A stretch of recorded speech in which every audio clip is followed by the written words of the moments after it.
Samsung gives us a very better view than even our eyes.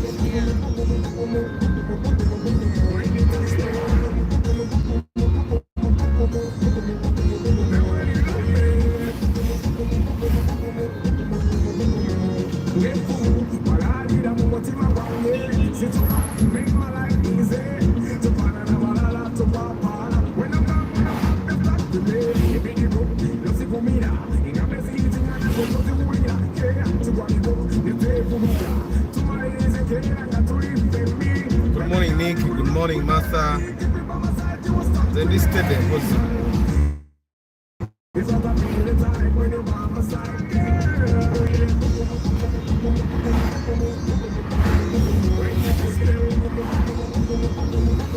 morning, come Bessie J.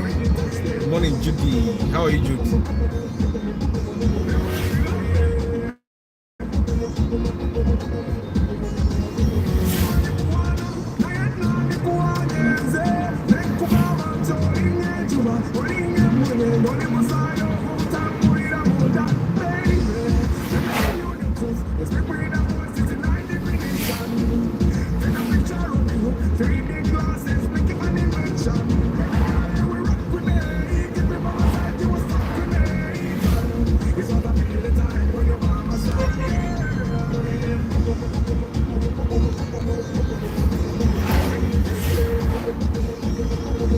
Morning, Chris Da Vinci.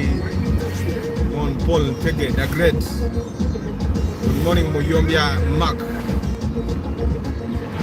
How are you guys? Yes, Isaac. Good morning.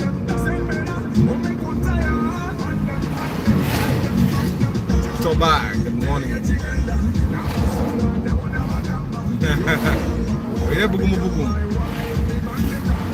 Kaza ataita wabasa na kubabi.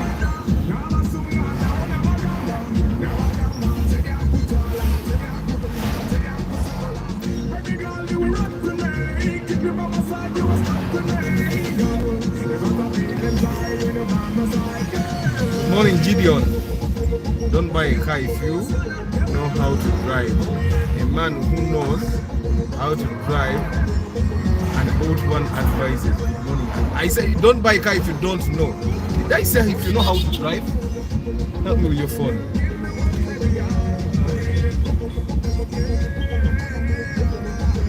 Chairman Zach, Moses Heath. Okay, you go to the broadcast. I want to see the title. The title is if you don't buy a car if you don't know how to drive. Charles, how are you? How is Soroti? I've helped someone in Soroti purchase a car. One of the very first.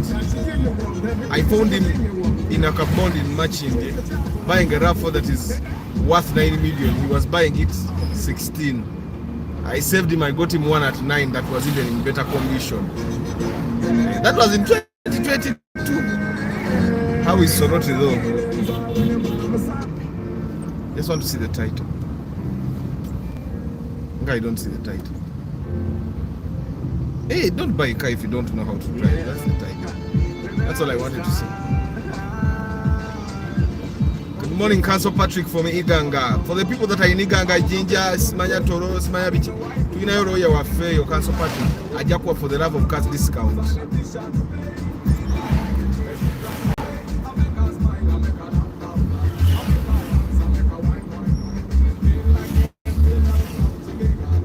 Sharif, how are you today?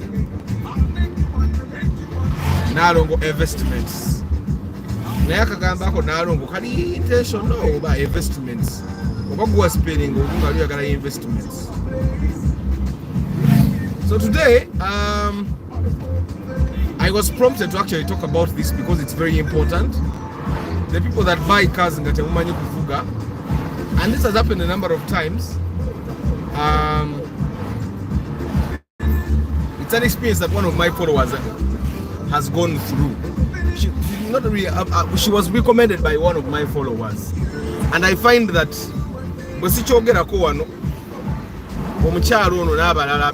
because I've experienced it a number of times. I experienced it myself when I okuvuga emmoroka nga tovuga nkuba nga obadde tomanyi mmoroka. You face a lot of problems. Now, if it so happens that you also just bought a car, nga tomanyi mmotoka, you face a lot of troubles. And I just thought I'll talk about it. The broadcast is not going to be too long.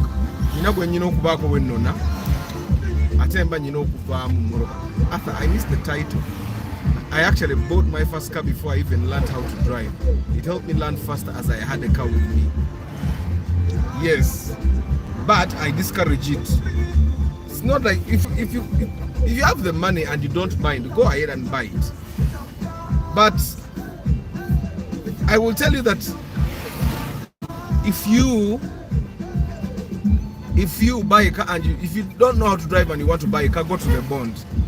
Get a bond. That's the only thing I'm going to tell you. Boanga, you have not yet learned how to drive, and you want to buy a Ugandan used car. Don't. First go learn how to drive. Learn all the parts of the car. Like yesterday, because yesterday I was at IOV. I was trying to get another class to my permit. And what I realized yesterday is people don't know things. Only guy hasn't got a good day the theory test. You know now they have the theory test. And he said the reason he failed the theory test is because they asked him about the parts of the car. Which together. Access News, you need to listen to this podcast very carefully. But I think before buying a car, it's most advisable to start by learning how to drive. Exactly, especially. But you see, this guy was a Muslim. And I kept telling him, so what happened to him is that he failed the theory test that they give because they asked about the parts of a car. Kakati omuntu ngoyo atamanyira parts of a car. Agenda full obuzibu bwa maanyi.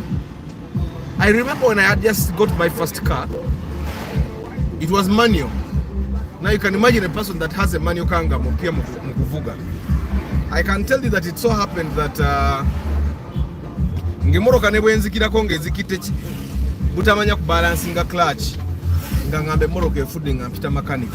It happened to me a number of times. I can tell you that I've driven for more than 10 years, but it still happens to me sometimes. Because I know how to drive, I don't even expect that moroka igenda kunzikirako. So when it turns off, all of a sudden, I start thinking moroka ebadde. I remember when I had just bought my Vitz, and by the time I bought my Vitz, I had driven for more than 8 years, Kali. And the car ran out of fuel. It's the very first day I bought it. The car ran out of fuel. And when it ran out of fuel, it was a UAS. I did not expect that car to die on me. So I called the mechanic and I told him, food day. And the mechanic told me no, because the mechanic was the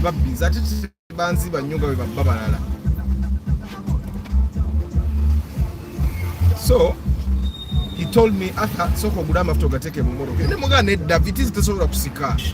because I had thought of it was a Vitiz and Yuanga pitching.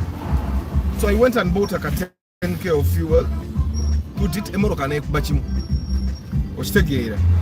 So omuntu yakafuna motoka. I'm going to use a case study.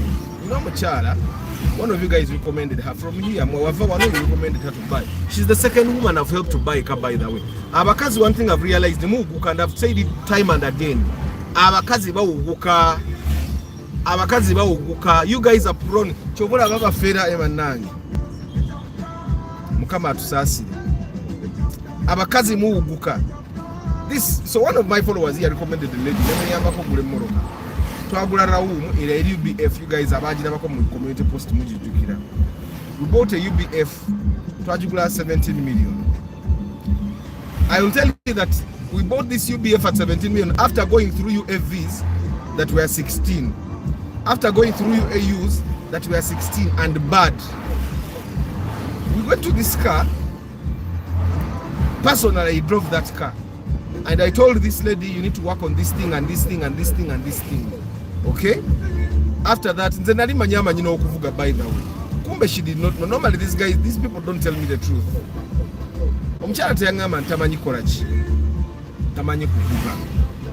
So we drive this car because it had things to be done. Paint shop. So we had two options.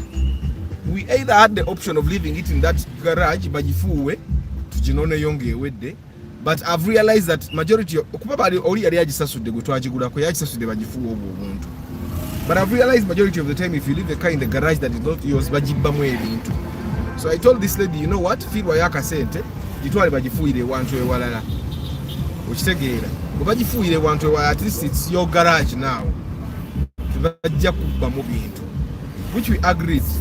We agreed kabagitwale bagifuuwe obwo obuntu bajoze n'okujooza nga ne transfer bweggwa. So the transfer took a bit of took some time. I've realized that women only trust men they really know. That's why majority of the time you women, if a man vibes you, no kiriza akuyambako nokufuna emmotoka. That's one thing I've realized.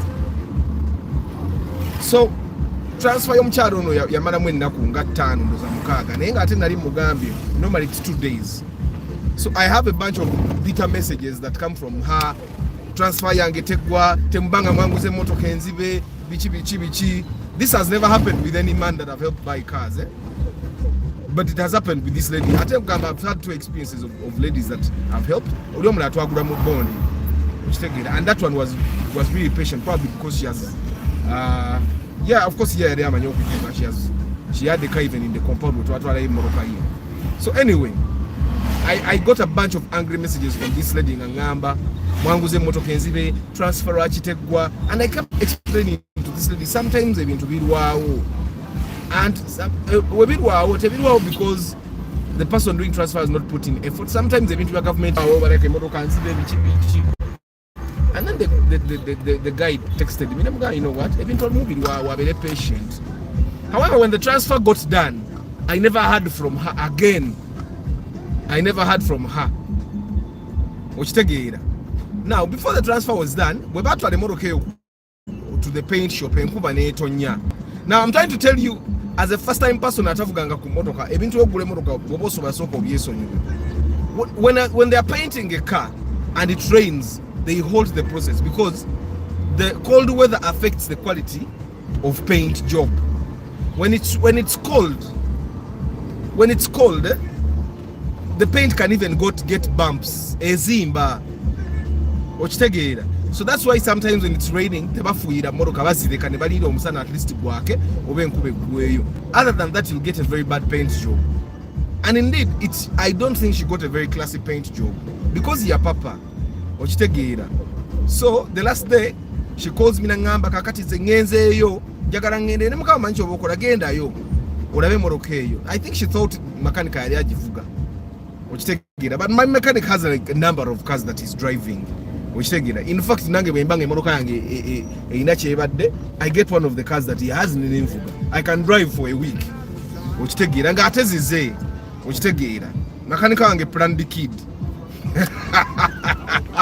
Mechanic wange planned kid. Kakati, so the day she picks the car, it was like after a number of days of ngemoroka eri ku paint job. Nagisanga mu garage. After saying a number of words that were not very pleasant, but that day that she was speaking her car, I actually took my car natwale moroka yango gifuwa bumper nenjirekayo nenfune moroka ya makanika wange iyo RAV4 jesagala kuvuga, and I drove that. So the day she came with a gentleman. Now, this is one thing I want to tell you, especially ladies. If you're a lady and you're watching this broadcast, funayo omuntu gwe wesiga, okay, gwoba okola nayo fune motoka. Now this is something, of course, even with the men I've faced it, but at least the men, sometimes the men understand. Fabasajja tuyina engeri tukolamu ebintu nti omusajja bw'aba akozeko ku business ng'adirinzeeko n'abantu ebiseera ebi, because normally the women kati nga mukyala wange adiringa nnyo nange, okitegeera, so she's used to dealing with me alone. Kati ojja kusanga nga it will be very hard for her to do business oba to deal with another person nga amwesiga, ajja kuwirawo ddala, okitegeera. So I think this is what happened with this lady.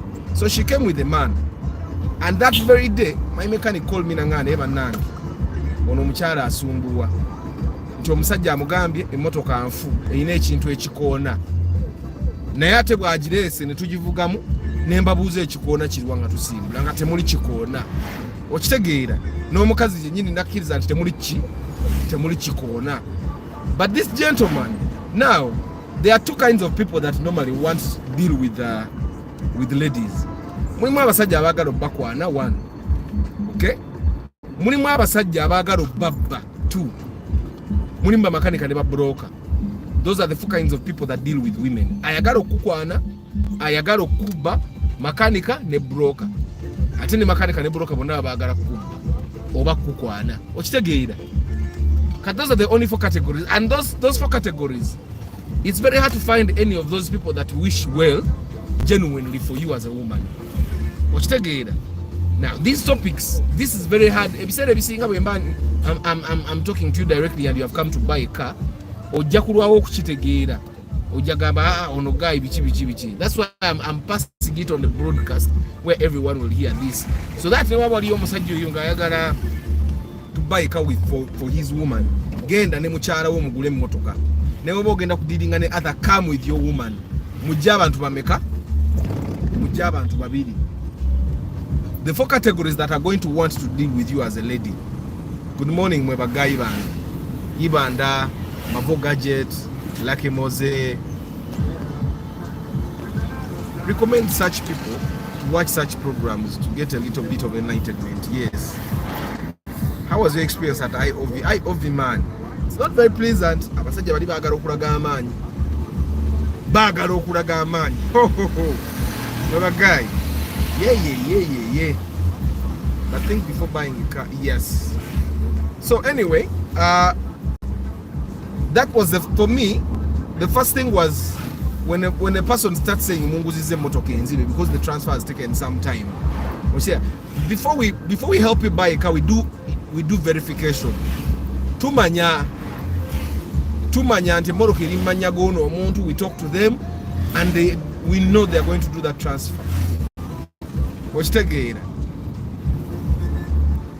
So because we do the verification, we already know the transfer will be effective. But we are dealing with people. We don't have access to anybody's tin. I don't know if you get what I'm saying. So we can't force someone to transfer if they are not in the mood. Echirala, URA is a government agency. The people that work there at their own pace. So sometimes they will delay things. So it will be out of our control. That's one thing. So Kati, I've had that experience, but it's because this person yaitaguranga ku motoka tavugangako. So tarabanga ku videos za Arthur. So tamanyi the process it takes. She was recommended by a follower of mine here. So Echochigwa, she picks the car. After picking the car, of course, I got the bitter messages of the transfer is not done. And I told her, wait. Now the day the transfer got effected, I knew about it, but I said, let me not talk to this lady. Kamunin, the young army, the transfer has gotten finished. But when the transfer, normally when you guys have good news, the more nangi, the more for bad news, which is not a bad thing. The transfer, she never talks to me again. That was in June, because we bought that car in June. Now all along me, I thought she was driving the car, because the narisimanyi omukazi tamanyi korachi, tamanyi kuvuga motoka. So later on I realized that nemotoka si ya jinona. It's a man that picked the car. Now I omusajja semumanyi. Okitegeera. So it's a man that picked the car. So I get a message this month. Omukyala agamba mwanguze motoka yali in very bad condition. Okitegeera. Now I ask this lady, what very bad condition are you talking about? Nti motoka ndi mukanika, simanya breki, simanya bikopo, simanya bichi. Now emotoka eno nze Arthur kabwakogera nagivugamu, and I knew exactly everything that was wrong with that car. Okitegeera. Everything that was wrong with that car nali nkimanyi. Era nabagamba mugende mukole brakes. Obuzibu bwali ku motoka kwali zali brakes kuba zayite zisiba bulungi. Era ne bazitwala ne bazikola. Era nga tebannavuga motoka eyo jijja bwa makanika wange. Brakes ezo bazigezesa. Actually yangambye Arthur, brakes ezo bwe zibanga zaggwako Because the lady told me she drove the car for only 5 kilometers and the brakes got worn out. Anybody that knows how to drive cars, can you drive a car for 5 kilometers and the brakes where have you seen it? Brakes so 80 kilometers every day, sometimes more than 80. But I can tell you I drive my brakes for more than 3 months. Kati ye yangambye mu brakes zebateekako yazivuze for only 5 kilometers nezigwako mechanical we nateekako brakes empya.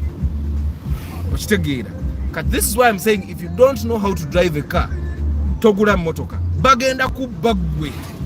And I told them, are you sure? Are you sure? Makanika wota kuyiya. Ntia abwe babikoze ne biterera. You people, one thing you need to understand.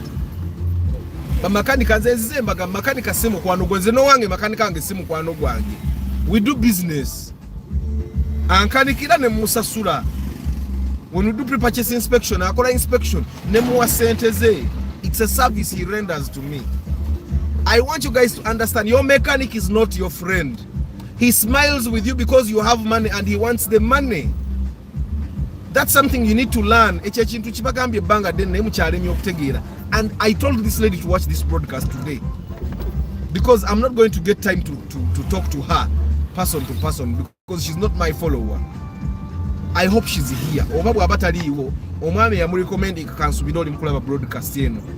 Because omukyalo oyo mukwano go bagenda kumubba bamwavuwaze n'omwavuwaza bwategendereza mbu bamugambye ebikopo bifu ebikopo babibbiramu nnyo sategede lwaki samubuzana beje bamuguziza bikopo because buli kikopo basobola nkimuguza emitwalo 2 ne bamujjamu emitwalo 4 ag'ekikopo okitegeera. Now as a first time car driver, as a first time car owner, I want you to know nti waliwo ebintu ebi byetuvugira mu mmotoka. Emotoka bono yagala ereme kubaamu kakoona nga ate oguze emmotoka nkadde ogenda kutomera kuba ne moke. Let me tell you one thing, navuga emmotoka ya musomera Samuel Sisi ajabba bwira musomesa, are you here? Tewajiwulira ng'erimu obukoona mu Apple Store muno mu mmotoka muno mu bintu bipapula byo emmotoka esigala ekoona. Kati makanika nga mugezi nga gwe tomanyi emmotoka ajja avuga emmotoka kukubola ettaka eyo ekubagana akugamba emmotoka ekubagana nnyonfu. I don't know if you get what I'm saying.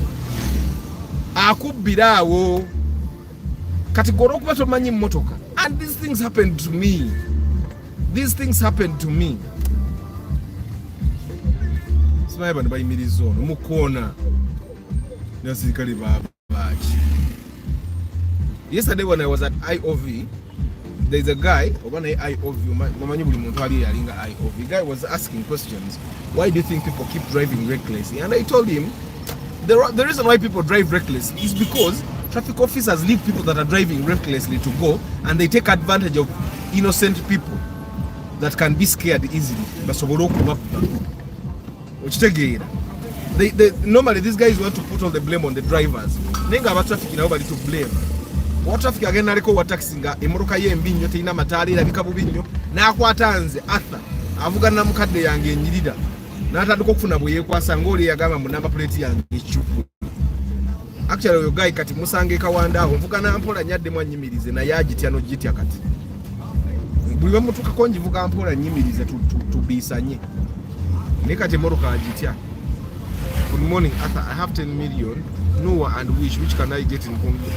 With 10 million you should not even be asking. 10 million is a little money. Wish, where are you going to get a wish of 10 million? Deep in coffee. Where are you going? Do you have somewhere you can get a wish at 10 million?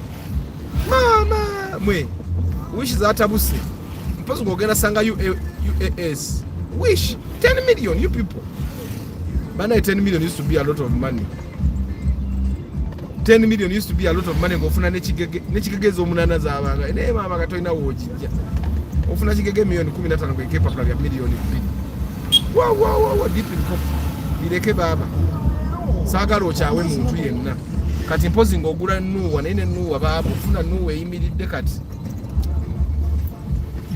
Oyinza ofuna nuwe yo bili ebiri. Osobola.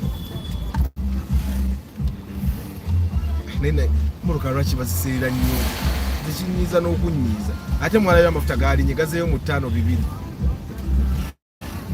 ate gagenda kweyongera okulinnya kuba jjukira emisolo gigenda kweyongeramu wakati World Bank bwe bategenda tuwa musimbi ffe tulina okuzisasula. Jjukira Bank of Uganda ebanja government. You know, yesterday I was exploring how we pay our debts to the World Bank. Bank of Uganda pays the debts whether the government has money or not. So now when Bank of Uganda pays the debt, now Bank of Uganda starts demanding the government of Uganda. Okitegere ebintu bya economics eyo yanange byetaga kutula n'olaba babimanyi ne babikunyonyola.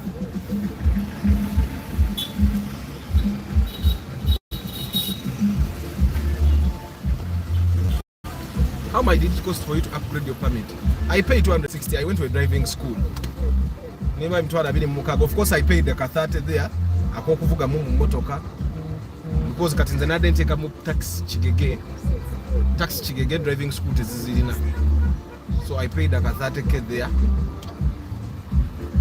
Kat I'm waiting for them to call me and then on a permit here. Bridget Kakai. Wachala lero. If you don't know how to drive, my brother and sister, if you go motoka bireke soko oyiga okuvuga motoka ogenda oyige parts ze motoka okitegeera oyige nti kino bakikanika bwe bati kino bakikola bati kino kikola mugaso kino kikola kino. That's when you will enjoy driving your new boat car.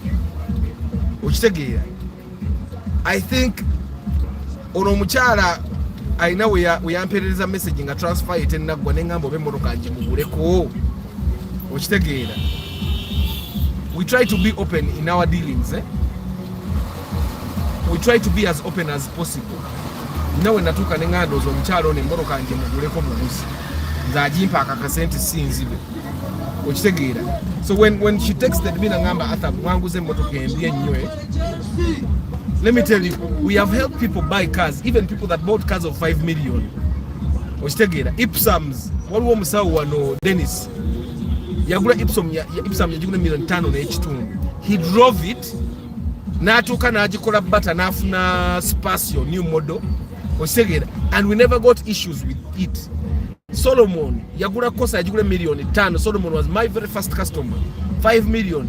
He has never had problems with it. He's still driving his kosa up to now. Okitegeera.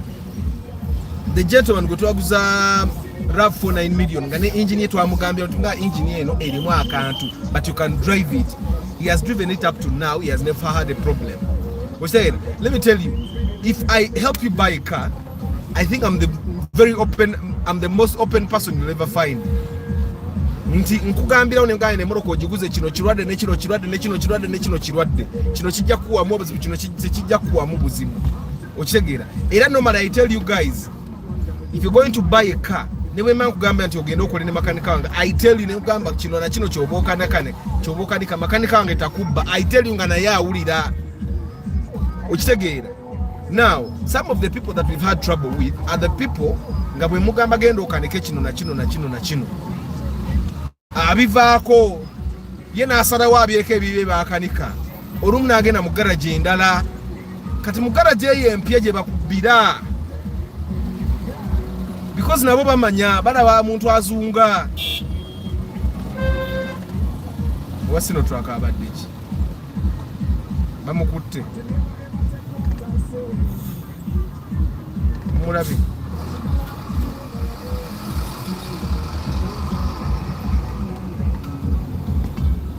I don't know if you guys get what I'm saying. The people I've had trouble with. Now this is the second person. This is the second person. Eyasoka yi agenda mu garage ndana ne bamubba. Okitegeera. Agenda okukubira essimu ne muganda yate bino bikibi wakoze. Bakujje ku sente mmeka. Ng'ebintu bye bakanise ne bitatereera sente ze bamujjeko zigula ebipya ne zifika nawo. Okitegeera. This is the second person. Now this one makanika gwayina amubba. Gwamugamba tugule ebikopo, smart tugule brakes, smart tugule obukono, smart those things were okay. Either when she told me, because there are things that me personally I fix in my car more often than other people. And I find that the reason why I fix those things more often than other people is because of the distance and the kinds of roads that I drive on. Era bwe yangambe mbu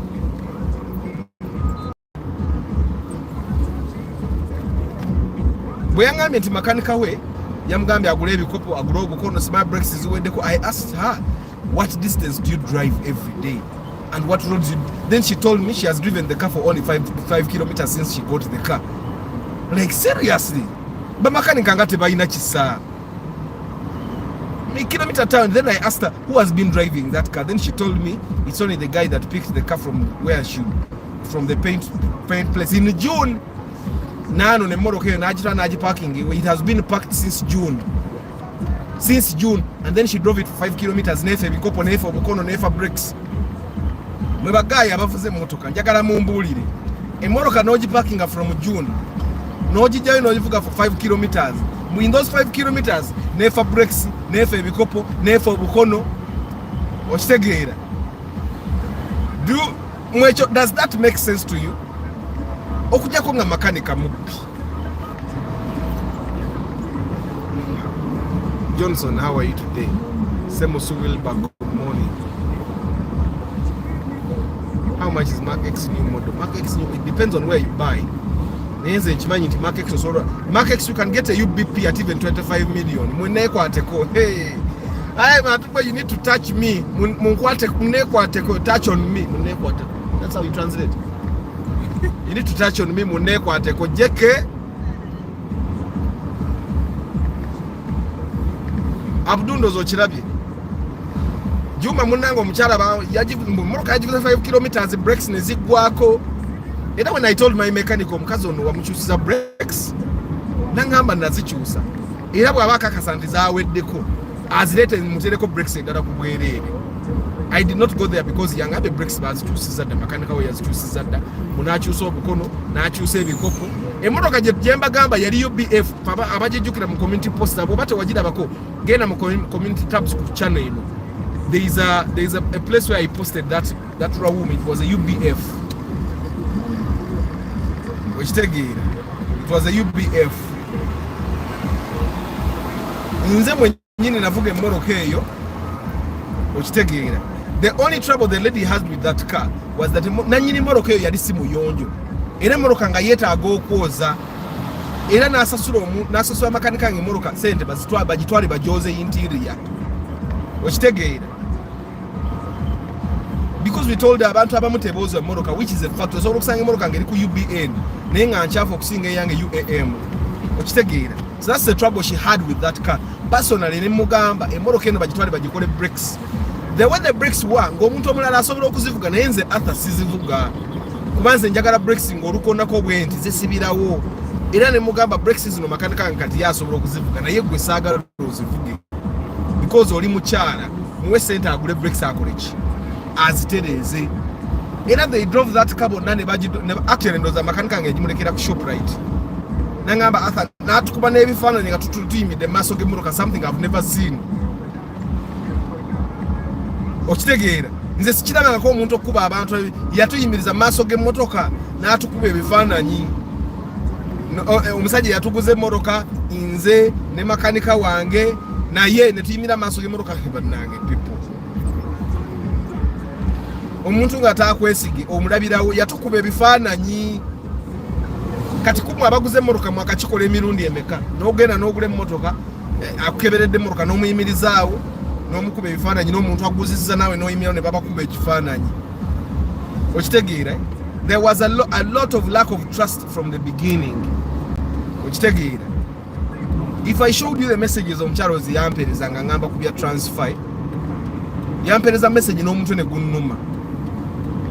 Okitegeera.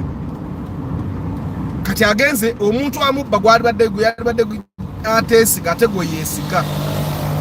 Banaye people ono bazzeemu ne bazibawo. Badde ati ndaba bwe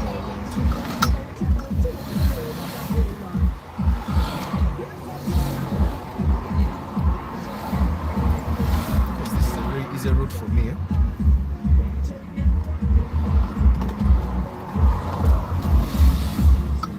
Wabadde okaloleke bajjeewo now I remember.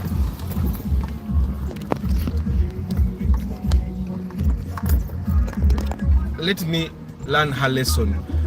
Let her learn. She'll graduate in due time. Banange JK omukyala Omanyi omuntu okutuuka okugamba mwanguze emmotoka enzibe. Okitegera, I think omukyalo oyo, what my mechanic told me, because nze saadiringa nnyo naye, naye wano we saaliyo, she came with a number of men.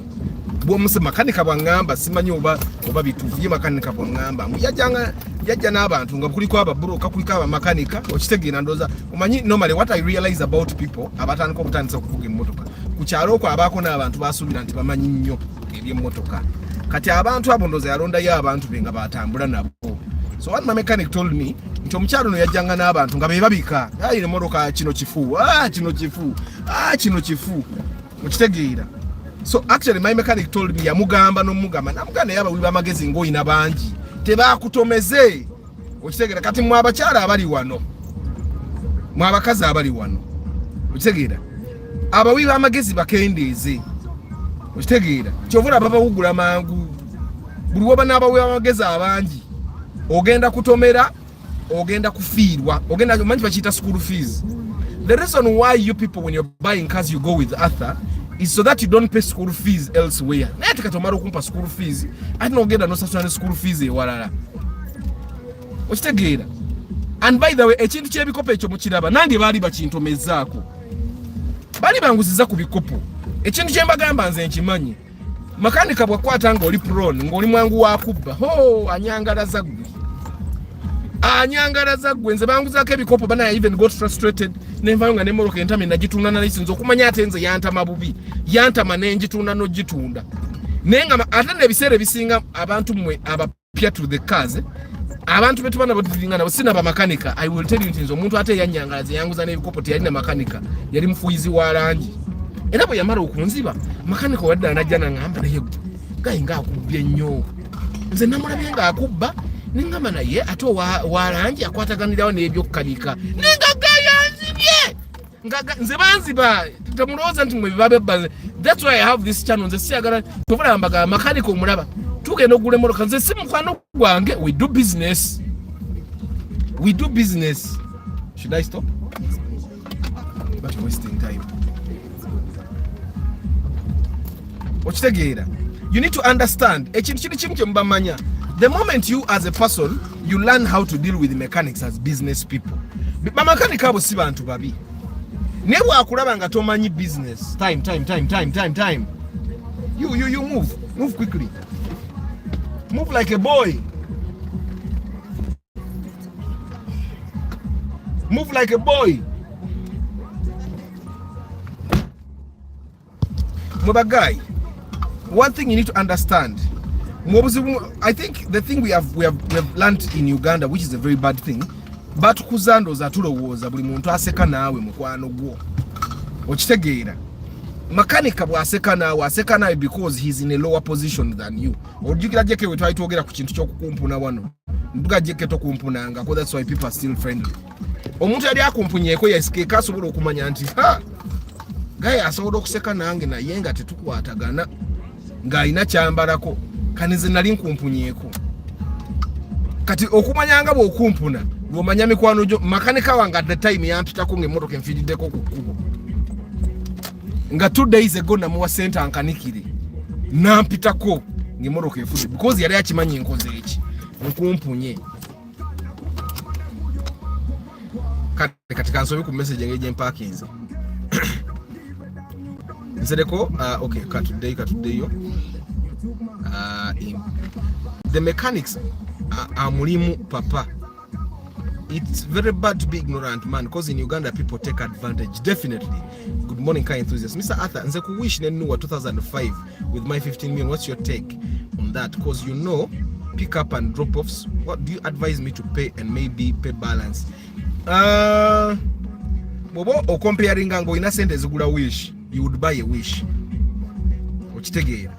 Bobango ina, hey, Ragnar, stay away from the door.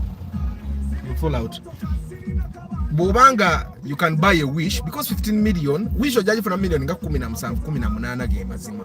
Enungi 17 okitegeera. But at 15 you have a bargaining position. You want to say good morning?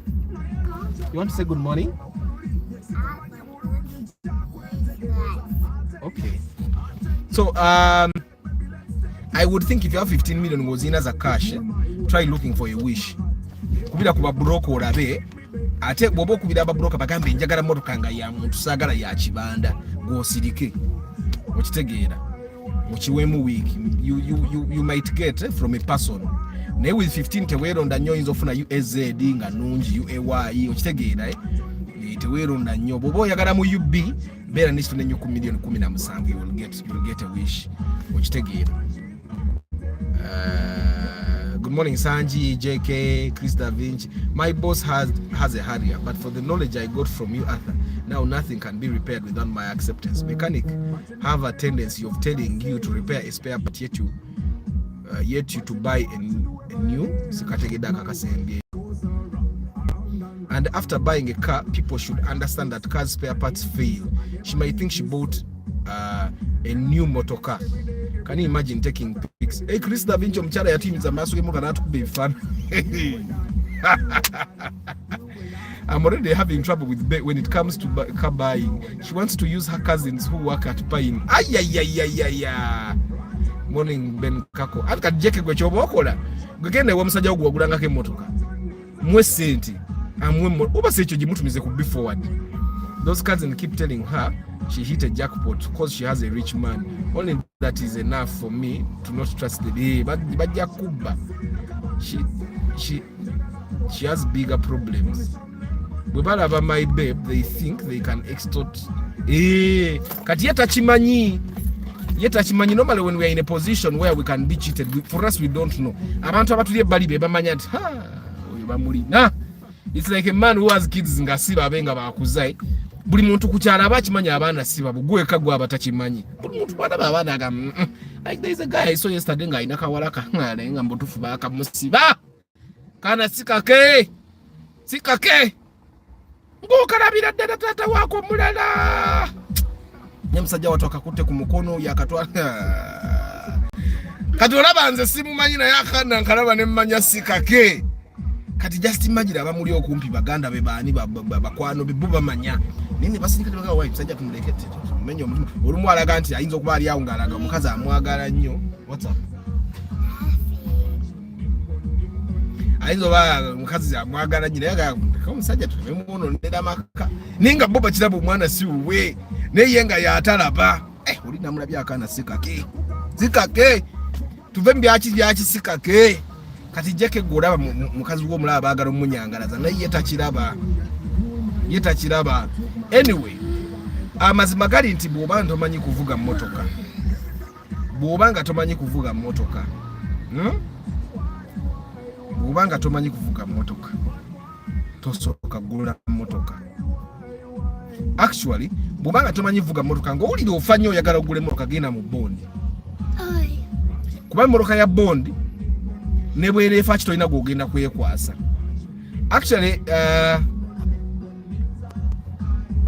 Actually abe kyoyogeddeko kituufu. Me I gave her my example. Unlike other people, nze obukono obwange mbunyigamu emirundi ng'ebiri mu mwaka oba esatu. Why? Because ekkubo lyenvugirako B. Okitegeera nti nteekamu obukono obupya nenteekamu bolo joint empya ng'omwaka gutandika. For example, nene nnyonga nembinyigamu katigenda kwekwasa makanika nti yateekamu ebintu ebifu. Why? Because ekkubo lyenvugirako B ate olumunziruka. Kale binya negwa papa katoyinza kuba binya bwotyo notakola notabikanika okitegeera but nze kyempakanya kwe kuba nti emotoka yagivuze 5 kilometers brakes ne ziggwako olaba brakes zino olaba ne bibasako ziri zibayita kabaawo waliwo brakes ziri embi ennyo ze bateeka ku motoka ba mechanical there's unscrupulous mechanics ngaleeta waliwo brakes ezakabaawo zitta n'olubengo ze bateeka kulaba ne zibanga ezo brakes ezakabaawo nazo tusula zivuga kilomita 5 mmanyi kilomita 5 kikizegeza mbu yavuga kilomita 5 brakes ne ziggwako okitegeera but for her I try to understand that there was a bit of mistrust from the beginning kasa yatukuba ebifaananyi mu maaso g'emmotoka waliwo that kind of mistrust okitegeera eyaliwo era mukwano gwange eyarecommending omukyalo oyo bambi bw'aba alina byakugambye ebigezaako okutta trust yo nange bambi nsonyiwa ebiseera ebimu wabawo omuntu gw'osisinkana n'ogamba oba simukolera namukolera ngolaba maso there might be trouble which take it. But I've only had 2 cases. Case yasooka omuntu yava ewa makanika wange nga mugambye kola kino na kino na kino byokka of game motoka for 3 months. Navayo the next day agenda ewa makanika omulala. Makanika omulala namunyangalaza. The same thing that is happening to this lady. Brakes wezaggwako lwaki ate yakubira makanika yateekako brakes namugamba brakes bangambye ziweddeko. Because omuntu avuga ovuze motoka gwali tosobola kumanya brakes ziwe. Olaba nze nvugidde motoka emyaka gisukka mu 10. Naye brakes okutegeera nti ziweddeko ebiseera ebisinga basumulula kola birane baga naye brakes zikoze eki ziweddeko. Gwe tosobola kunga nti I drive from here nenvuga motoka ndi kati ndi Kisaasi. Nenvuga motoka nenva ekisaasi. Nentuuka Kaleerwe nempulira nti brakes ziweddeko nze Arthur. Sometimes okuwulira nti brakes ziweddeko manana kuwulira nti motoka ekwatira wala naye ng'era ekyasiba. Ningamba no brakes zeka zeetaaga okukyusa. Olumu n'okiwulira bw'otyo nga brakes ziweddeko nga brake fluid yaweddemu oba yakendedde nga you just need to replace the brake fluid adde ku level brakes ziddemu zikwate bulungi. Kati omukyalo oyinza nosanga bayiyeewo brake fluid ne bamuggyako sente za brakes empya ne batazissaako. What's up? You're going to class? Today you're happy? Good. Good morning, Andrew Okuni. Mweba guy. Thank you. Guy is small. It's my fault. It's my fault. My guy. If you're here and you don't know how to drive, let me remind you by the way. I do pre-purchase inspection. If you're going to buy a car and you don't want to be cheated, or no charity, I'm cheating. Okay, yaguda bulungi nnyo. Because mbakubanga marage kolera twaligenze ntugula ki UFV because yatutwala ku payini eyo waggulu. Twaligenze ne tugula ki UFV kyengabo yali ayagala milioni ze 16 bali bamuguza UFV milioni 16 ng'epipira n'okupipira. Yes, she was okay buying it because oli broker yali uwe. Bali bamuguza UFV milioni 16. I would have said tugule eno. Twagenda ku UFV ne tugenda ku UAU waliwo ne UAX. Ezemoroka zonna bali baziramu milioni 17 kitundu nga bakoma 16 wetwali ku payini. Nze simalaga kola bintu by the way. Emoroka njugira ne ngambe ne moroka nfu kino na kino na kino na kino. Gwe osala wonti yo yagala okugula n'okola ki. N'ogigula. So I'm imagining senga twagula bi UFV ne bi UAX ebyali ebivundu bye twasanga ku payini. Oba nawe yali tukubye ebifaananyi. Okitegeera. Abakyala abamu ho I normally deal with them, but I think in a way I also have a very good experience because I've been majority of the time dealing with men. Nabagamba omukyala gwe nakaguza emmoroka yali mukyala mukuluko bambi. Naye twatuuka newe ne tutana tutya abantu balina ssente mwe bantu mmwe. Ogenda n'obeerawo n'obamu ne bumiliyoni bo 10, 15, 20 n'olowooza olina ssente oli omukyala yalina ettooke. But anyway, omukyala she called me nangamba, hi Arthur bichi nangamba erinnya lye, I want to buy a Probox. Gwe watugamba tetugula mmoroka mpya kwonoona ssente, so my budget is 18 million. And 18 million was a very good budget. Nemuga okay. Ojja kubookinga. She did not even book. She sent me all the money. That time nali nkola inspection emitwalo 35. She sent me all the 350,000 on my phone. Now you guys, by the way, the guys that send me money these days on mobile money, you send me money and put withdrawal charges. Kujja emitwalo 30 ku mobile money bakujjako kasanvu. So otherwise you ask me for my Equity Bank account nkwezo ziteke kwa account yange. So this lady sent me all the money and I looked around and in all honesty but broker bonna abamperezanga Proboxes nga zonna mbi. Era I called her one time nali mu park mpyo nali ngenze kukola business je. Nemuga, you know what madam, I think at that time nali simanyi bambiti na mchara mukulu. Nemugamba, I think we should go to the bond if you have the money. And then she asked me, why are you saying we go to the bond? Ngate gwa tugamba ku broadcast zo tetono na senda. Mugamba, the fact is Probox is singa ne succeed bazibuga bubi mbi ajetandikide from the bond asinga. Nangamba, no, I don't want to spend a lot of money. Nemugamba, you know what, let's meet tomorrow, go look at all these cars the bampereza tuzirabe, then wetunama tugende mu bond. If you can buy a car from the bond, no sanganga nungi, let's do that. So the next day she came, we moved with my mechanic. Kana atenza bwe bampereza sene mechanic asayogera na inze natambula byange. So we looked at these cars, and my mechanic started saying, "Naim motoka zino bazivuga bubi zonna. Simanje tugenda kukola." So what happened? I told this lady, "You know what? Let's go to the bond. Let's go look at the pro boxes and succeeds in the bond. Together, if you can make the money, we bought the pro box, the succeed, I think 32 million. She had the money. Is not worth it that sometimes. So she looked at the succeed in the bond, and if you have not seen the succeed we bought, genda mu community tabs kweno channel. Yali moroka mpya yajetandikira. She looked at this car and she did not even look again. She started negotiating for the new car. Because what when moroka ezimunga, it doesn't make sense for you to buy it used. Ena bantu basinga abadde bambeza message nga mwagala okula pro box succeed. I've been telling you. Those cars bazivuga bubi. Bazemu bubi. Let me see. Gende capital. Let me see. Ndimukubala map. So anyway, oyo mukyala twagenda mu bond. Ate yali amanye moroka because twagenda. My mechanic, I think, had her car for like 3 days. You can imagine, but I'm a guy, be trustworthy, because sometimes people have trusted us with things and nothing to tell no kutia. So my mechanic had that car for like 3 days. From the bond, my mechanic drove the car to garage.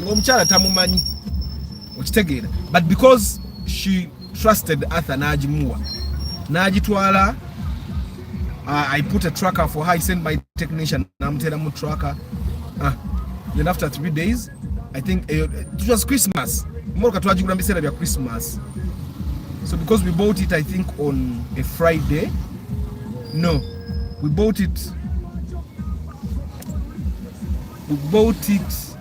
before Christmas. Twajigulanga 22nd. Twajigulanga 22nd.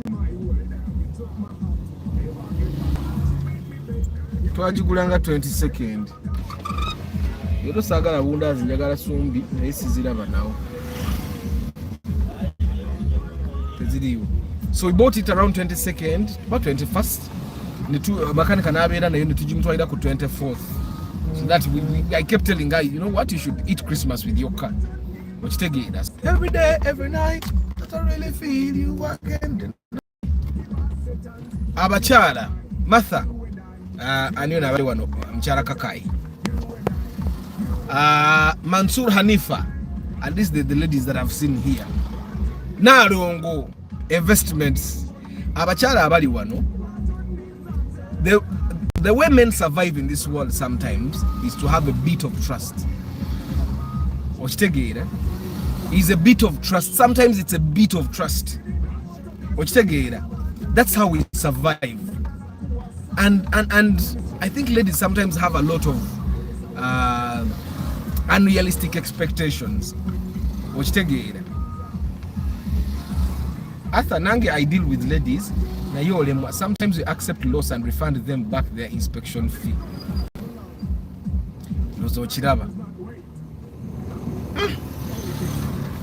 Ono mukyala ye agimmenye.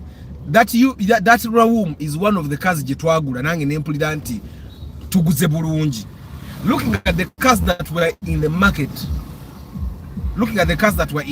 That day. Zonna ngovudde nekuze ze yatutwalako. All the UB series that we saw in the market that day bali bazamule million 24. Zonna ze twala baziyatula because twasoka genda mu motoka ezize. Netumuga kakati, we either buy your cars or batunoonyeke wafu. Okitegeera. Ngabo comparing ku motoka zonna zibatutiko, this was a very good buy. Okitegeera. I think one of the troubles she had, mzungu yakola Mercedes Benz banango gitunulira oti. There's someone yawadde ayagala okunguza Mercedes gwe twagulako nuwa ina ki Mercedes Benz ki 200. Nenza njagala kigula million 5 angaba kigula million 8. Ati ala kigula million 5 mu mabanja. So one of the troubles that this lady faced was she bought a car tamanyi kuvuga. So there are chances that a motor can yajiwa omuntu. Normally you people don't tell me the entire story. You don't tell me the entire story. Ojja kwesanga motor can yajiwa omuntu abadde agivuga. olumu n'agyonoona ye oli gwagiwadde n'ayonoona emmotoka. But when she brings the car back when she comes back to me, she doesn't tell me who has been driving the car, because the first question I asked her, who has been driving this car? And then she was telling me, I parked it until today, I drove it for 5 kilometers and the brakes. I totally understand that sometimes we need to blame someone for the things that go wrong in our life. But one thing you need to understand is when you're dealing with Arthur, tell me the entire story. Tonimba, tonkweka bintu. Because when you tell me, sometimes you tell me your total budget. Because if you don't tell me your total budget, ogenda kunkoze ensobi. Olumo ina sente solo gule moroka mu bondi, ne tugenda tugule moroka enkadde. Nga sente ze tuguze moroka enkadde. Olumo wali badde yongerako milioni emu oba bbiri. N'ofune moroka empya yawa. N'ofune moroka empya y'omu bondi. Omusajja wa Audi agivuga obi batamanyi nti ziri very delicate. Akubye karanksi wansi. You get it? Will you guys tell me the entire story? Because we don't know the entire story. Nja kumanya ngeri gye kugattiramwe omuzannyo gutambule. You need to understand that Arthur, when you're dealing with Arthur, you're not dealing with a broker. Chovona bambagamba, you get your cars before you come to me. Fe tugere tukebere. Ontegera, get your cars. I'm your guardian angel. I'm not your broker. Ontegera, I'm your guardian angel. I'm there to help you make the right decision for you. Okitegeera okujjako kati ebiseera ebimu kyengendo tandikanga okukola nja kukulekanga mmoroka z'ofunye mwe tuba tulonda esinga obulungi ne bwe basi esinga obulungi ku ssente zo, because ono omukyala weesanga senga twagula emmoroka yali eri emukuzize yali bonyebonye with peace ng'akimanyi babbuloka bye yabafuna. Tulina emmoroka gye twagenda kola wumu mutufu nga neyagisuubira ndooza tamanyi nti erina obulwadde bwayo nga temalaayo ogikuba eyaka nesigala nga etokota tetokota naye nga ebirala byonna byonna eyita nnungi emipiira mipya biki naye nga yingini yo erina ekirwadde. Kitegeera mwe bagayi Arthur is going to bwobanga you have a bit of mistrust for Arthur Bambi, don't give me your pre-purchase inspection fee. Sente nzaagala naye mundeke nkola ebirala. Okitegeera, because sometimes you deal with something nolowooza nti okimaze oba oli awo ate omuntu nakuleetera ekintu ate kikulumya omutwe, because all those things we covered them.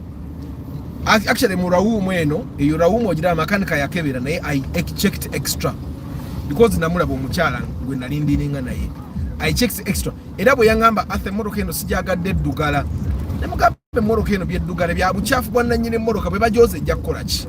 Ejja kuterera. Naye bw'oba tojagadde, listen to me bannange Arthur, I mark words. Ne mugamba bw'oba tojagadde tugireke, naye tetugenda kuddamu kufuna mmoroka etuuka wano bulungi ku ssente zino. I made that categorically clear. Ne mugamba tugende tunoonye ku mmoroka ki? Tunoonye ku mmoroka endala bw'oba tojagadde. Naye tetudda, omutima gwo gw'ogiganye tetudda, because from experience yatukyogera nnyo ne makanika wange ne tugamba omuntu bw'abanga tayagadde emmotoka bw'omufosinga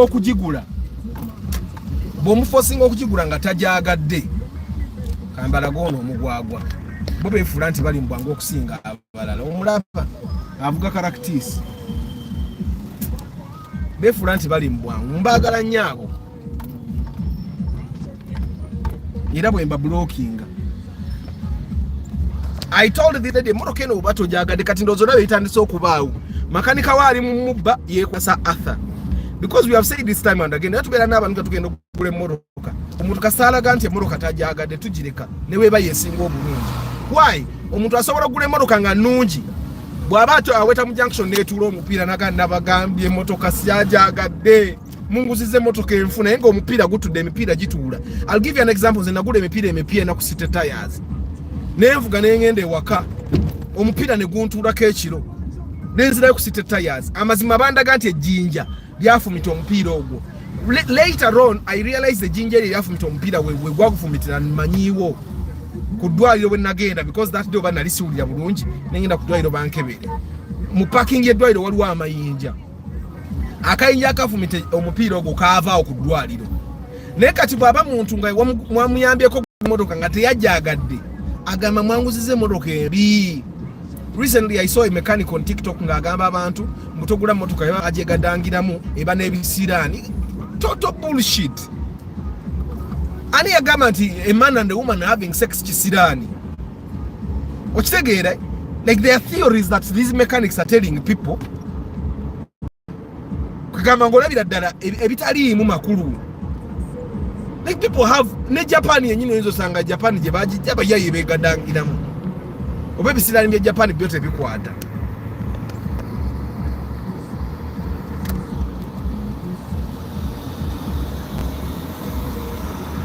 Bobanga you have a little mistrust for Arthur banange koma ku videos za Arthur ebiralo ufune makanika agenda kebede gufuna makanika ze makanika owange yesi muku wakora na yeye kalwa ansonga saagala otuukeyo gambe Arthur wampa makanika nantomeza okitegeera saagala nkuba makanika ogendeeyo ogambe Arthur wampa makanika wo yetugenda nanguze mmotoka embi if you're going to deal with my mechanic you deal with my mechanic when he's with me because in the mechanic wange manyibwe mukwata.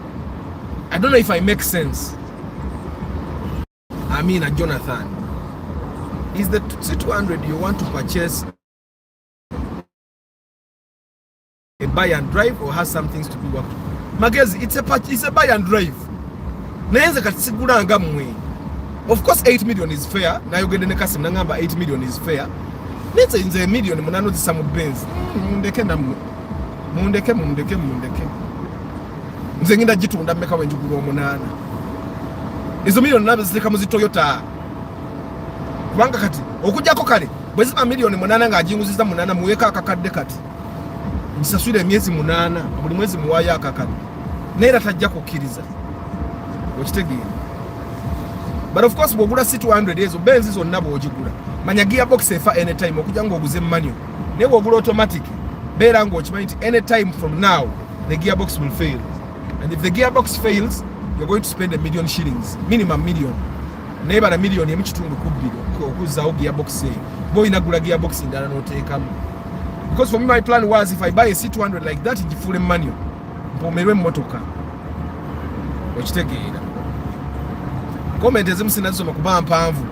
I'm going to park somewhere wengenda okunona omwami ono and I read those comments. But anyway, the goal today is to tell you about onayiga mmotoka. Togula motoka kunyigira bantu because ne wono batoguze ne Arthur okyasobola ogule moroka n'omuntu omulala nga nnungi okyegera gwe wenyini ogitte oba ogitwale mu garage bagitte otandika okulowooza mbu wagule moroka ki embi. It happens. Ebintu bye mbagamba nange byali bintuuseeko okitegeera. Let me give you another example. Recently wano last year nga sinakyusa engine ya motoka yange. Engine eri gye nalina mu motoka eno yali etuuka because I was continuously topping up the oil. Engine eri yatuukanga nekwata ebimere wansi oil n'agaana okulinnya waggulu netokota ubitakatakatakatakata nga tractor.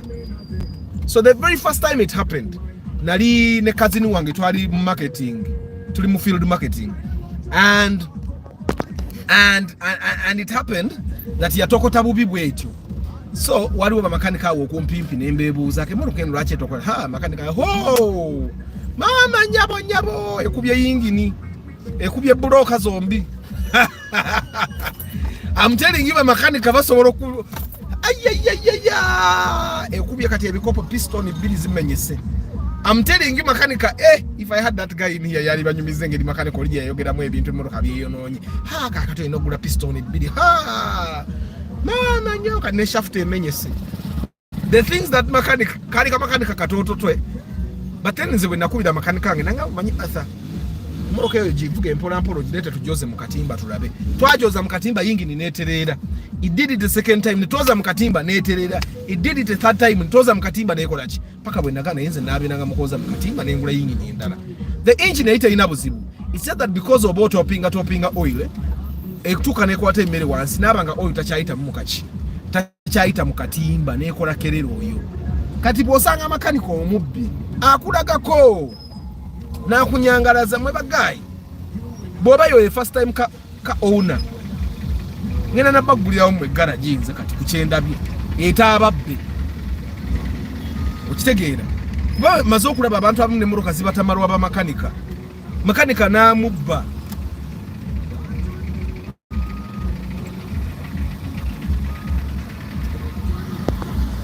discipline on the road. Very important. Nina kenvuza nange nepitanga discipline eri wagulu nganinga alidde ni maka. Jeke. Mvuze mmotoka nga nina discipline ya manyi ngoyizo zandidde ni maka. Nemwe. Omuzungu yakola korolero. Banange eri comfortable. Olumunyi nalwo enjivuga ne ngamba baba bagula empya bagulira. Kino kite bajja ne bampa milioni 2 mu yange.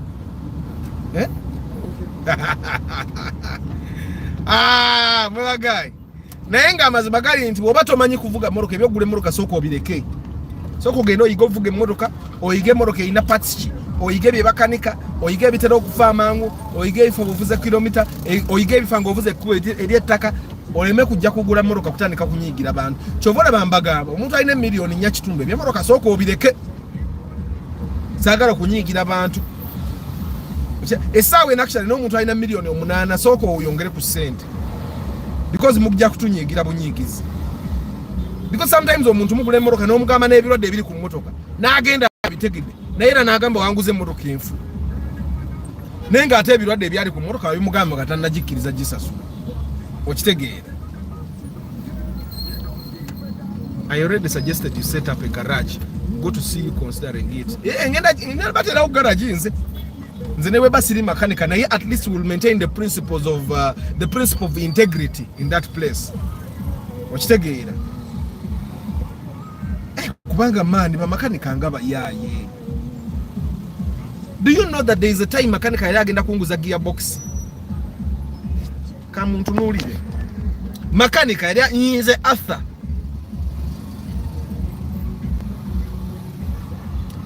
Nze emmotoka yali ebuza amaanyi.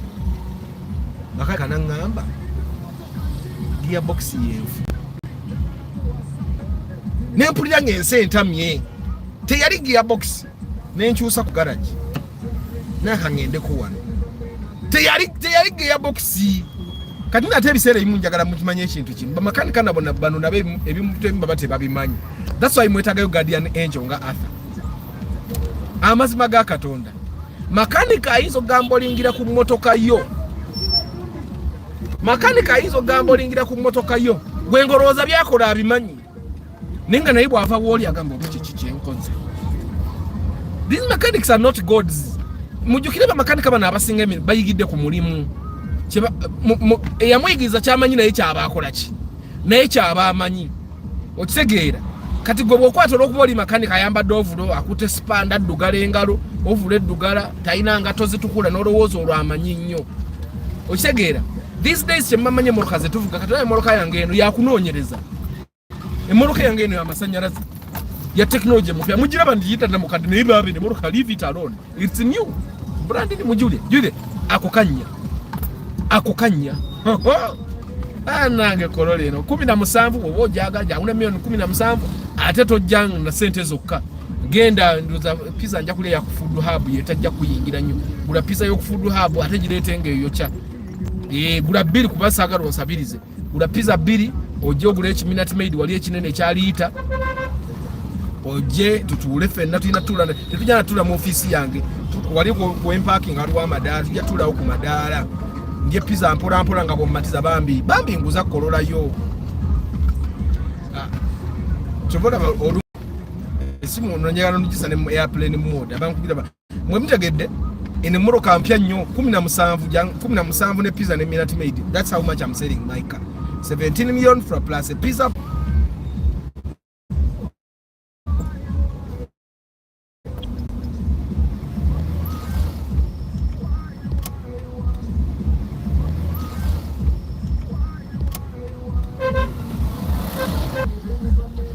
Banange sorry network entawanya nengina basi ibulando nencha ino olugendo nyinzo balekako gwenziza okufuna wana ali wanagira Arthur just oyotamanyi. I also drive a 2009 Lexus na yo kukubo lyettaka ekubagana yonna. She would have gone to Toyota UG exactly Zach kukubo lyettaka buli motoka nze nali manyi edda nalinga manyi motoka yange embibubi nekebe motoka ki kukubo lyettaka muno mubaamu obuntu obugizeegize ekubagana muko of course ezamwe kati empya Zach tezikubagana nnyo naye kati nze ate yange papa bonna baali babijjeeko nze mwennyini nabijja kuŋŋantekamu emizindaalo emipya kati awo. So Arthur, oli mutuufu, it's best you caution all who seek to use your services. Ask them if they honestly trust you or have doubts, and try to alleviate those doubts as best as you can. Yes, Clay. If unsuccessful in alleviating the doubt, or you move vehicle for your peace. True. Omuntu atanesiga nsagala kukolera pre-purchase inspection. Saga yakolera pre-purchase inspection because ojja kummenya. Goba ulira atatamanyi byake biraba ambi muleke gino ofuneyo makanika kebere. No, it's my network deep in coffee. My network yebadde evaako.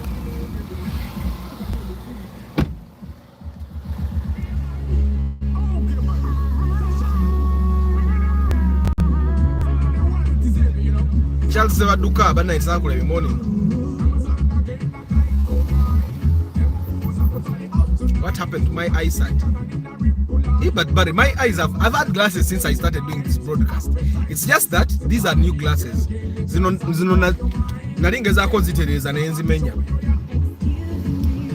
So I had to go get new glasses.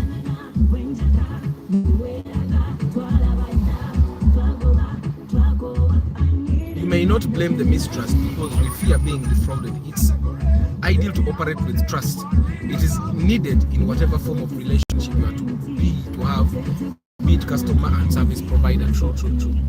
But I think it's the mistrust, total mistrust. Good morning, Brian.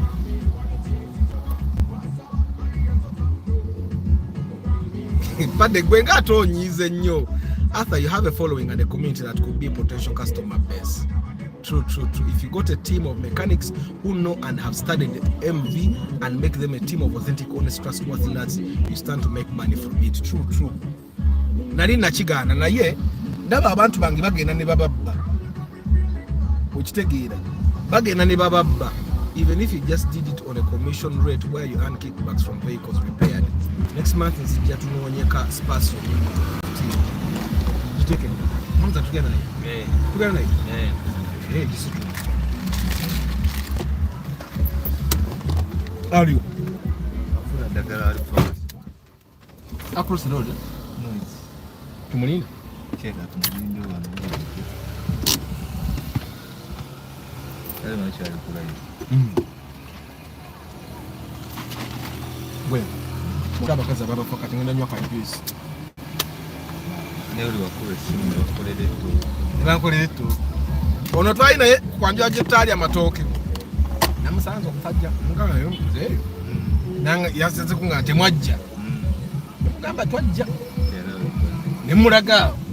Nanga mwatuke nemugate twali amatoke. Tajja nambuza ne atumukolo gwa banyumije. Samu damu kati omukolo ate kunyuma jinga te wali mmere. Omuno ya mukolo kunyuma mmere. Leo ino mlago bafiseko kuyige. Bali bafisanga naye. Nakuba ngambe mmere ya sawa 5. Siza cha bakyusiriza ddala embeera. Emmere bagira sawa 5. Kulawo. Ojuwide weri empya yero automatically. Gende. Mikoro gy'okulya emmere ku sawa 5 sijja gisonga. Era program aji si never know just what program. Mbubaji wabagenda mu meeting naye kakati. Mwagala tutugenda buli omwadde mu meeting. Famu kasita tukola contribution y'omukolo bwe nkuwa ssente mba nsubira nti obligated to tell me. Mba nkuwadde akajaka simanya waliwo obumonde wansi sibuli. Nemwe bantu mwe bwoyiganga emmotoka nga Arthur oba oyize sibo musajja muli wano. Toyota 2005 bweba nnungi ero jjagifuna milioni 15, 16, 17. Bw'osanga ng'erina ebyokolosolo gifuna milioni nga 13, 14, 12 awo bwe watyo. Nemwe bagayi bwe mbaga nti bw'oba ogula emmotoka yange leeta milioni 17 gamuwakana.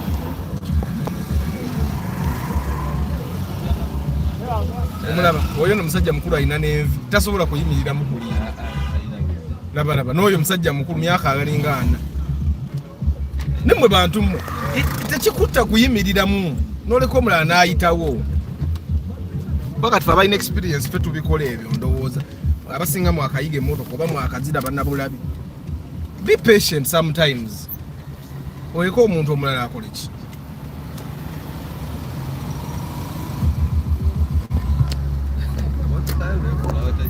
Asirikale bagitya kati noli yali aŋŋamba ebya number plate bwe mba mpitawo nga musanze nyimirira namu naye naye yeefula kati atagiraba.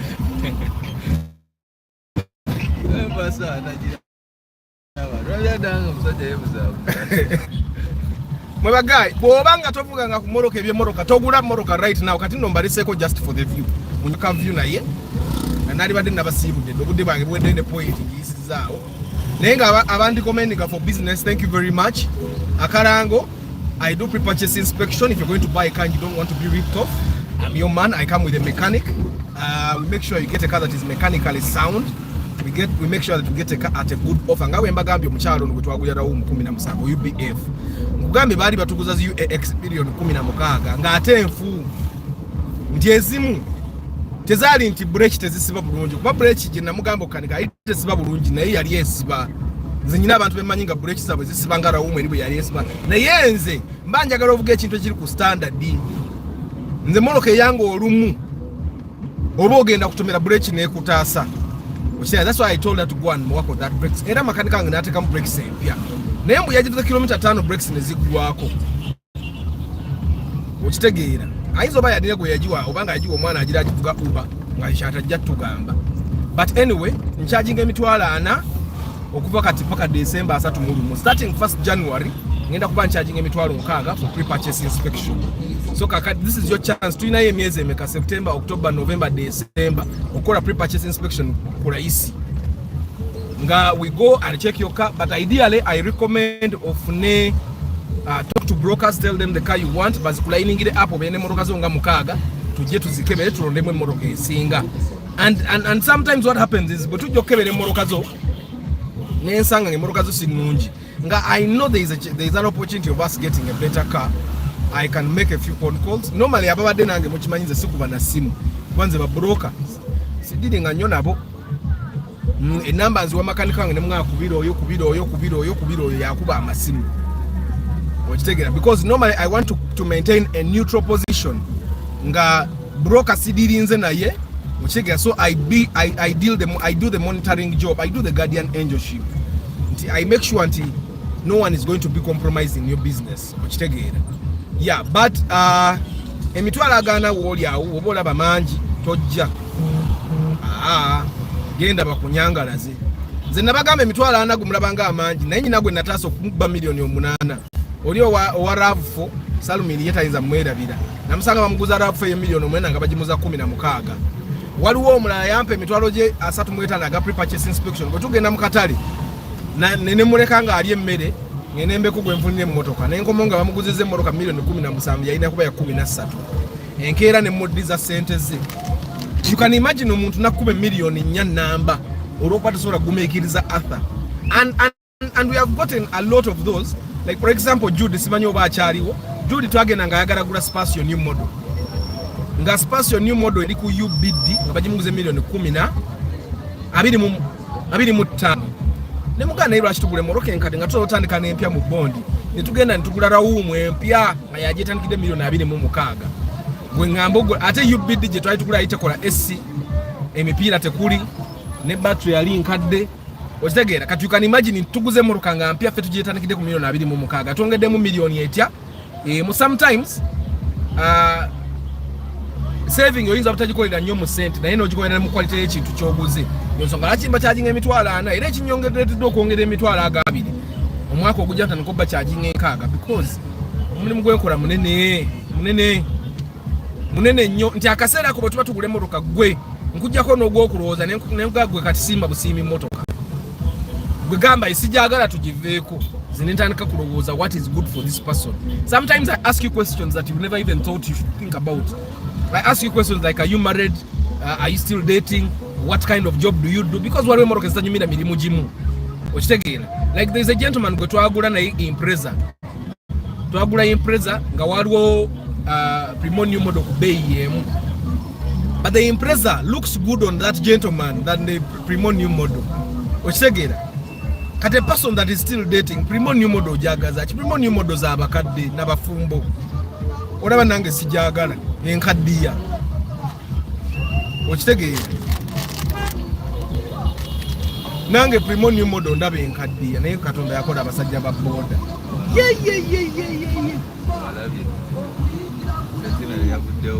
yavuddewo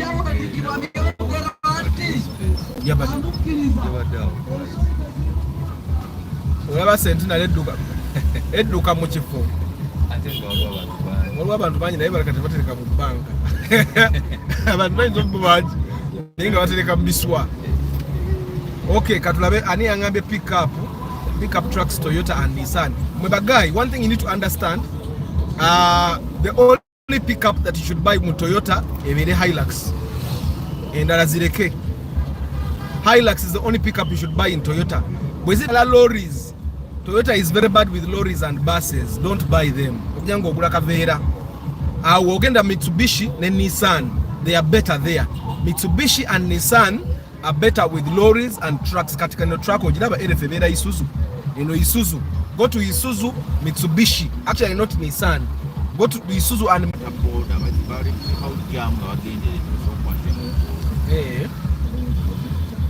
elef short. Elef moroka nungi mpambanyi.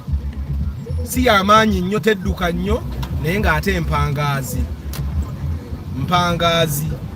Wano abantu abamu ng'onoonya engeri gye basurvivinga ku kubo togira kati oyo omukazi oyo avuga Subaru Katonda yamukuuma Katonda yamukuuma kuba avuga ayingira buyingiza tunula Katonda yamukuuma oyo. Lucky Mose prices elefu milioni 225 oba ofune moroka elefu nga nnungi 225. Of course teweeronda nnyo ku namba mu moroka ezo weno ninyo condition akamoroka kako ka Allion primo yennyini naye kati primo y'abavubuka kati nze okugula primo new model ngula mu Allion yeeyo nakubona agivuze bubi iye panakulangi agivuze bubi kati wembaga kati oyo mugula 13 nze ngula 17 bube yange namwosinga eyo jida bitaina na mipiira kati bane bazuvuga batie Kampala. Bobo oyagala ogule moroka yange nguliyo gyepikira ya manyo jangune milioni 17 ne pizza ne minute maid. Pizza wakummatiza kutwala sente zo. Ndiye nyinza nokuwako. Ne Arthur, you should give a discount package for your service to your loyal subscribers who watch the daily show. Hey, mwe mwina discount ne sinza gipublicizinga. Ojja ne tuogera. Era waliwe n'abantu charging emitwalo 6 mwe ba daily subscribers tejja kubanka ajja kusaliranga. Oli muntu wange abantu abanga ab'omunda siba charging nnyo. After talk about Sunny, how is it performance in terms of fuel and maintenance? Maintenance is very expensive. If you're talking about the Nissan Sunny, egenda kumenya mu spare naye nga tizina buzibu. Let me tell you, naku lwe nagenda mu garage naye ngenze kukyusa clutch. Then there was a guy that had a Nissan Sunny nga naye yaze kukyusa clutch. Yali naye yaze kukyusa clutch. What happened is yajja kukyusa clutch emoroka nekuba yingine. As a Moroccan, as a Nissan, one thing you need to understand is that so many people don't analyze Starbucks. Over center basis, ya wabuli wamu wali wa Starbucks.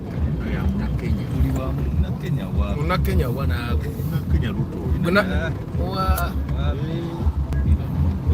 We Kenya we Museveni aina business. Tuti debuti. Nissan Sane Wilbur bobo sobola jireketo jigura. There are plenty of cars that can substitute a Nissan. Nissan with the actually Nissans generally, if you can avoid Nissans, let them be.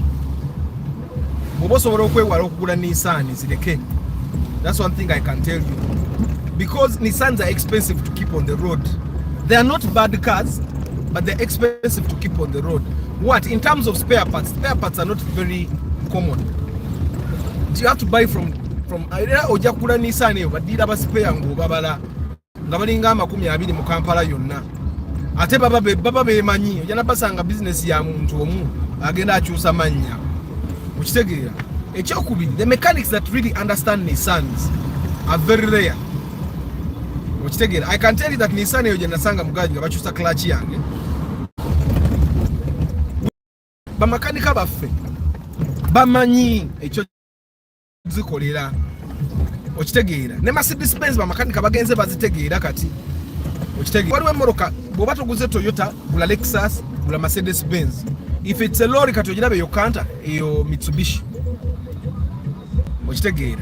If you're going to buy a lorry, buy Mitsubishi or Isuzu.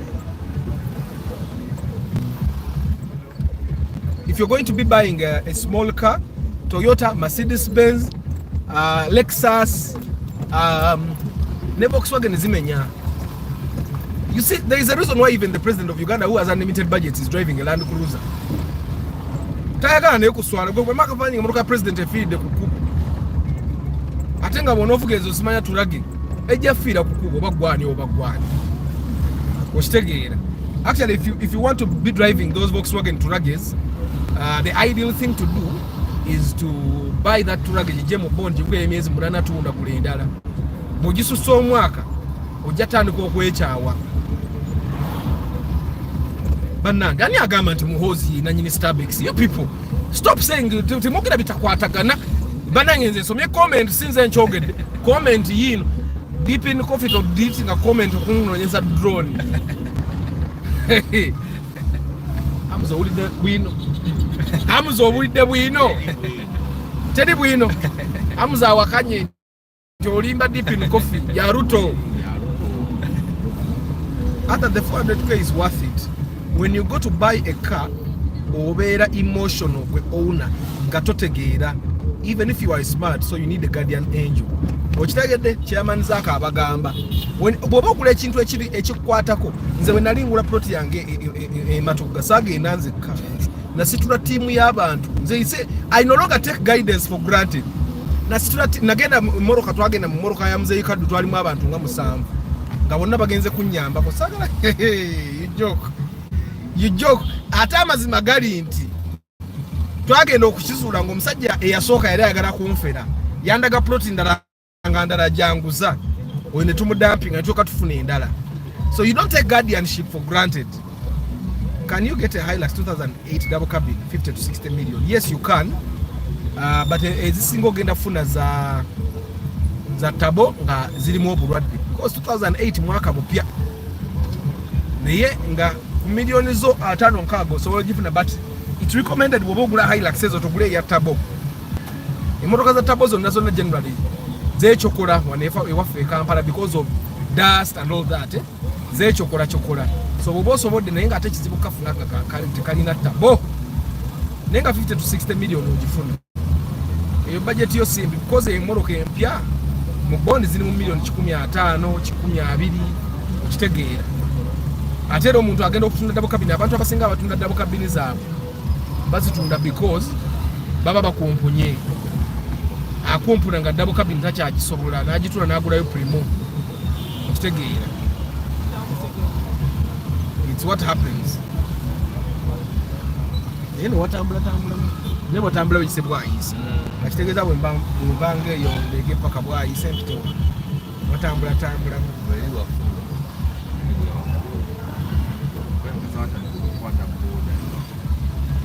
Neba boda babonyego nabadde gulewa eye oving ababoda abanonye permit bayititi kati wa boda bwabata ina permit akoleta 10 ne bamulyako 5 kwazo boda bakola sente ababana bakola sente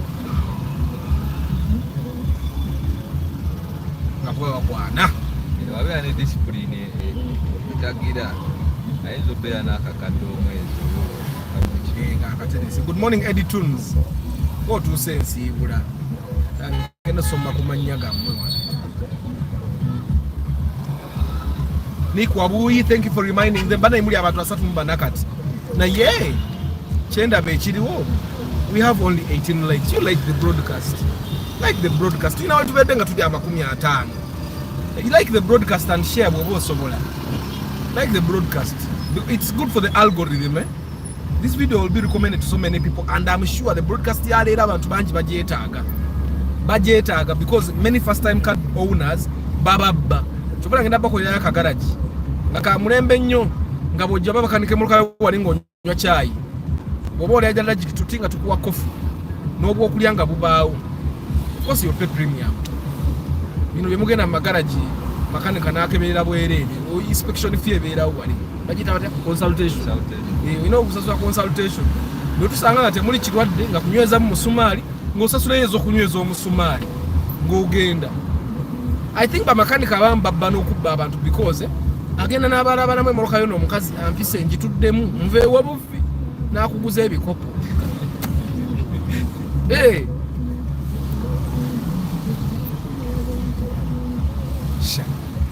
Ababoda batekimubba tomera mugende. Asimanyi munomero omusasula. Omwe sente. Master Director Master Academy Emma Nkutumide nkimanyi oli mukula broadcast eno Kambesije Jude Kasibante Chris Da Vinci Paul Ntege the Great Muyombya Mark Isaac Mark Makubuya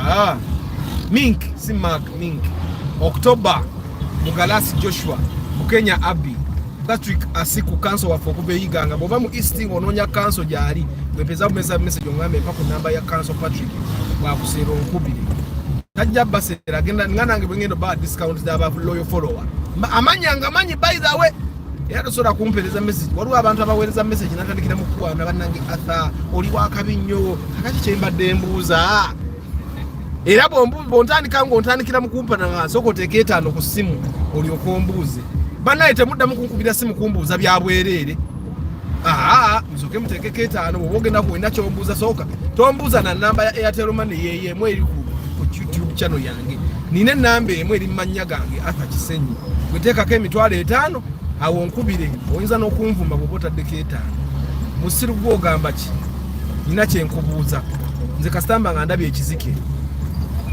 Gideon Mviri nalongoze investments nalongoze ndakamba kwa spending Salmina Osunge Charles how is Soroti tewanzize mumani Access News Lucky Moze Ibanda Bernard Mavo Gadget Center Mutumba Pade Lusiva Musa Deep in Coffee bana imwe bare kubera ku broadcast. I don't take it for granted. Bunch man chitwara data mungi chitwara obudde bungi consider it worth your time and data. Semusu Wilba Bridget Kakai Johnson Rubinga OX Ruta Jombwe Juma Abdul Abe Bukenya Nsereko Starch JK Sanji Phone Solutions Chris Da Vinci Ben Kako Andrew Okuni Charles Sewaduka Sanji Phone Solutions Access News Mugabi Kavira Agaba Barry Brian Wanyama Chairman Zach mpitamvuge mu Lexus nange ne yagaleko neme kufanga sevuze Lexus Clay Wandera Mutumba Pade Ujira Swarmed Broda siba maze bantu bange Moses Heath Bamazeyo mwe bali kubera ku broadcast banange I don't take you for granted kako ka Subaru simanyero Subaru ya fenye twagula recent nako kali ka black bwe kati nako kali ku UBL inamba ezisembayo zesimanya ate namugamba vuga SC alabika yono ane kali kanyiro okusinga kano buli mwaka mpya kano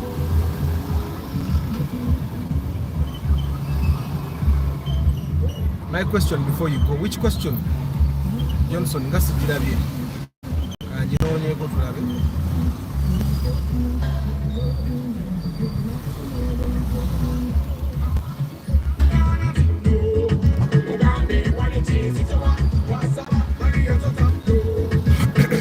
Johnson question ngasi jirabye njirabe my answer is filled a 1.5 liter okay for both body size over ideal 1.5 liter for filter is okay over togenda GT kanyo Boba you expect to buy that 1.5 liter filter or GT kanyo don't buy it ejakuta wanya na ye if it's just to transport you and your family to work to school and all that matter eri okay kana kamoka kembagano kula kako bakaita ka polo eyo polo 4